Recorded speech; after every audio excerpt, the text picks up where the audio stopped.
J'adore mon Samsung G9 Neo. Si j'ai pris cet écran fabuleux à la base, c'est parce que je faisais énormément de sim racing et qu'au lieu d'avoir 3 écrans avec des bords, ce que j'ai eu, soit dit en passant, je souhaitais un écran d'un seul bloc avec d'excellentes perfs. Et c'est ce que j'ai eu avec 49 pouces, 240 Hz. C'est un bonheur cet écran. Sauf qu'aujourd'hui, j'ai changé d'écran. Allez, on en parle. Pourquoi le G9 Neo ?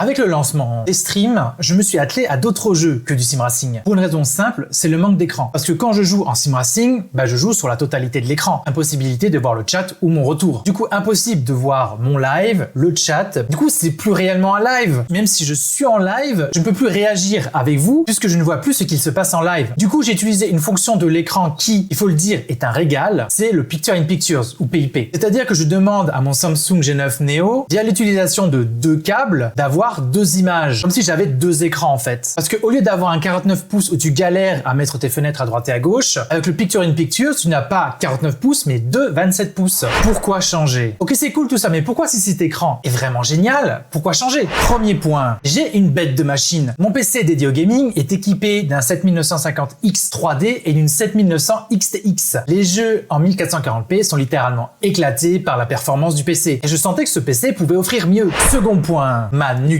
Généralement, dans un setup gaming, ton écran est bien centré sur ton bureau, ce qui était le cas également chez moi. Mais quand tu mets le PIP, se transforme du coup ton écran en 2 écrans de 27 pouces. Et du coup, ma partie gaming était sur la partie gauche et ma partie streaming était sur le côté droit. Du coup, j'avais en permanence la tête soit tournée à gauche pour jouer, soit tournée à droite pour lire mon stream. C'est pas horrible, mais sur le long terme, c'est chiant. Troisième point, les concessions. Quand tu fais du PIP avec le G9, tu n'utilises plus la même diagonale. Donc, tu troques ton 240 Hz pour 220 Hz. Et tu perds également l'HDR, le FreeSync et le G-Sync. Quatrième point, la place. Le G9 Neo avec ses 1000 Hz d'incurvation, si ce mot existe, j'ai vérifié, et l'installation d'un setup double PC, et même si mon bureau fait 180 par 80, mais il n'y a plus de place. Et c'est pour toutes ces raisons que je suis passé sur un setup 4 écrans. Changé par quoi? Mes 3 écrans auxiliaires qui entourent mon écran principal sont des Korui, une marque hongkongaise qui fait d'écran avec un bon rapport qualité-prix. Et donc j'ai un écran de 15,6 pouces portable qui me sert de support sur mon setup de stream. C'est là où je projette mon stream pour les autres lives. DAL IPS 1080p, 60 fps, 5 ms de temps de réponse. Très pratique, en particulier que cet écran est très léger et peut servir presque d'écran portable. Il n'y a pas de batterie honnêtement, mais peut être alimenté en USB type C. Il est top. Mes 2 écrans Korui sont des 24 pouces, 1080p, 5 ms de temps de réponse et 100 Hz. Ils sont placés en mode portrait de chaque côté de mon écran principal, l'écran gauche étant dédié à mon setup de stream et mon écran droit étant dédié à mon setup gaming. Et enfin, mon écran principal, l'écran de jeu. C'est le Samsung G7 Neo 4K 32 pouces 165 Hz 1 ms de temps de réponse. Incurvé 1000 Hz, HDR 2000, Quantum Mini LED sur une dalle VA.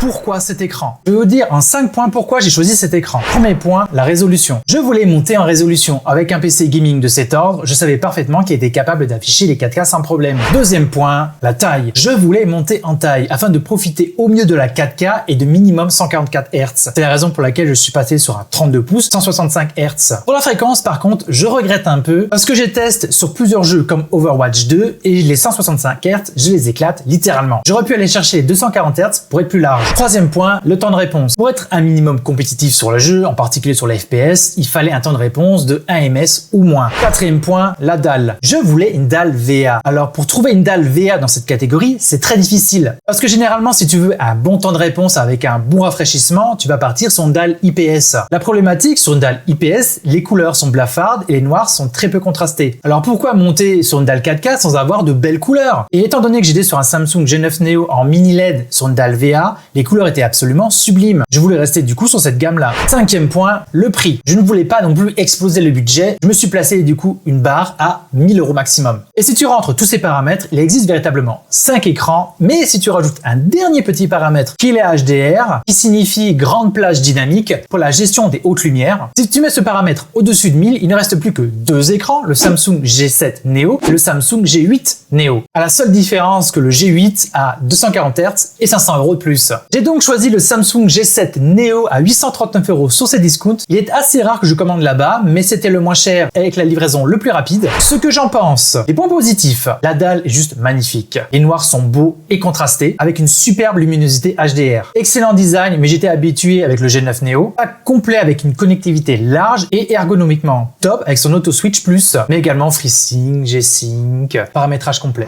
Les leviers d'amélioration maintenant. Une gestion du couleur pas assez complète à mon goût, un léger scintillement à faible luminosité comme s'il n'arrivait pas à gérer, l'arrière de l'écran qui est noir même s'il a un excellent RGB, du coup il réfléchit moins, et en particulier sur mon setup totalement blanc. Conclusion, je suis vraiment content de cet écran à moins de 850 € quand tu vois que la plupart des écrans dans cette catégorie dépassent les 1000 €. La qualité, les couleurs sont présentes, la performance aussi, même si avec les reculs j'aurais préféré prendre un 240 Hz vu que mon PC est capable de les atteindre. C'est un écran que je recommande à tous ceux qui veulent s'équiper de 4K et 165 Hz pour un bon prix et une belle dalle. Suis-moi partout sauf dans la rue pour ne rien rater de mes reviews Gaming and Tech. Si tu as aimé cette vidéo, n'oublie pas de lâcher un pouce bleu. Et toi, que penses-tu de cet écran? En quelle résolution joues-tu? HD, QHD, 4K? Dis-le moi directement en commentaire. Et sinon les gens, ciao les geeks!